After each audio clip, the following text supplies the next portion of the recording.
Book of the Marvels of the World, a description of the world, in Italian Il Milione or Oriente Poliano, and in English commonly called the Travels of Marco Polo, is a 13th-century travelogue written down by Rustichello da Pisa from stories told by Marco Polo, describing Polo's travels through Asia between 1276 and 1291, and his experiences at the court of Kublai Khan. The book was written in Old French by Romance writer Rustichello da Pisa, who worked from accounts which he had heard from Marco Polo when they were imprisoned together in Genoa. For the beginning, there has been incredulity over Polo's sometimes fabulous stories, as well as a scholarly debate in recent times. Some have questioned whether Marco had actually traveled to China or was just repeating stories that he had heard from other travelers. Economic historian Mark Elvin concludes that recent work demonstrates by specific example after specific example the ultimately overwhelming probability of the broad authenticity of Polo's account, and that the book is in essence authentic, and, when used with care, in broad terms to be trusted as a serious, though obviously not always final, witness. History. The source of the title Il Milione is debated. One views it comes from the Polo family's use of the name Emilione to distinguish themselves from the numerous other Venetian families bearing the name Polo. A more common view is that the name refers to medieval reception of the travelogue, namely that it was full of a million eyes. Modern assessments of the text usually consider it to be the record of an observant rather than imaginative or analytical traveler. Marco Polo emerges as being curious and tolerant, and devoted to Kublai Khan and the dynasty that he served for 2 decades. The book is Polo's account of his travels to China, which he calls Cathay and Manji. The Polo party left Venice in 1271. They left China in late 1290 or early 1291 and were back in Venice in 1295. The tradition is that Polo dictated the book to a Romance writer, Rustichello da Pisa, while in prison in Genoa between 1298 to 1299.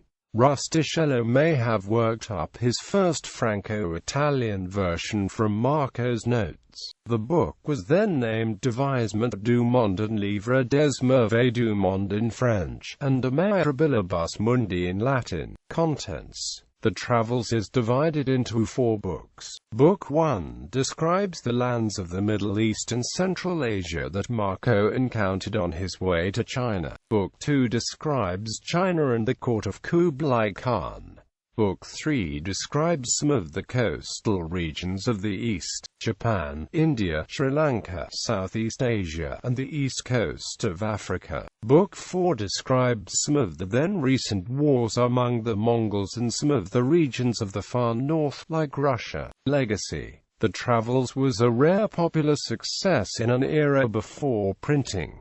The impact of Polo's book on cartography was delayed. The first map in which some names mentioned by Polo appear was in the Catalan Atlas of Charles V, which included 30 names in China and a number of other Asian toponyms. In the mid-15th century, the cartographer of Murano, meticulously included all of Polo's toponyms in his 1450 map of the world. Marco Polo's description of the Far East and its riches inspired Christopher Columbus's decision to try to reach Asia by sea in a westward route. A heavily annotated copy of Polo's book was among the belongings of Columbus. Polo's writings included descriptions of cannibals and spice growers. Subsequent versions. Marco Polo was accompanied on his trips by his father and uncle, though neither of them published any known works about their journeys. The book was translated into many European languages in Marco Polo's own lifetime, but the original manuscripts are now lost. The oldest surviving Polo manuscript is in Old French, heavily flavored with Italian, for Luigi Foscolo Benedetto. This AF text is the basic original text, which he corrected by comparing it with the somewhat more detailed Italian of Ramusio, together with a Latin manuscript in the Biblioteca Ambrosiana. Other early important sources are R and Z.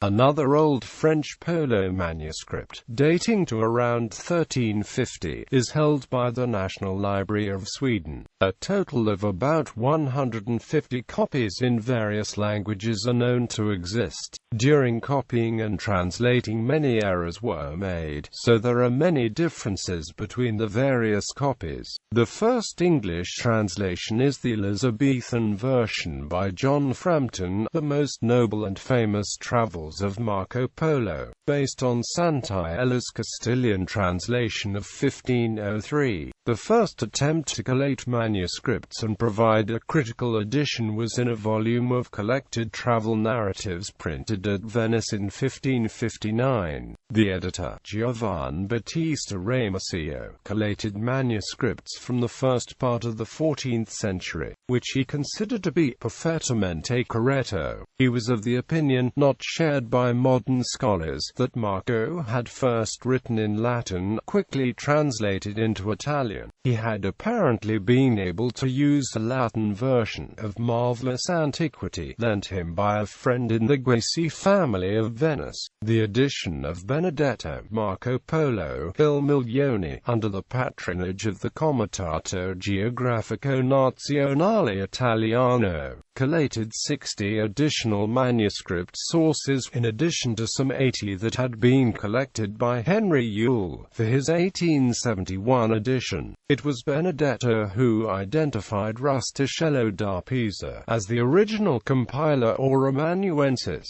and his established text has provided the basis for many modern translations, his own in Italian, and Aldo Ricci's The Travels of Marco Polo. A.C. Moll and Paul Pelliot published a translation under the title Description of the World that uses manuscript F as its base and attempts to combine the several versions of the text into one continuous narrative, while at the same time indicating the source for each section. An introduction to Marco Polo is Leonard Olszewski, Marco Polo's Asia, an introduction to his description of the world called Il Milione, translated by John A. Scott 1960. It had its origins in the celebrations of the 700th anniversary of Marco Polo's birth.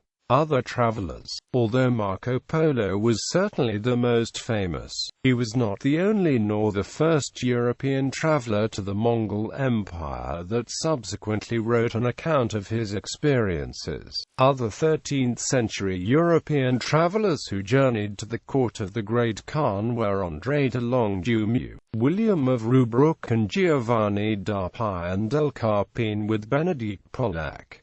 None of them visited China except Marco Polo. The Moroccan merchant Ibn Battuta traveled through the Golden Horde and China subsequently in the early to mid-14th century. The 14th-century English author John de Mandeville wrote an account of journeys in the East, but this was probably based on second-hand information and contains much apocryphal information.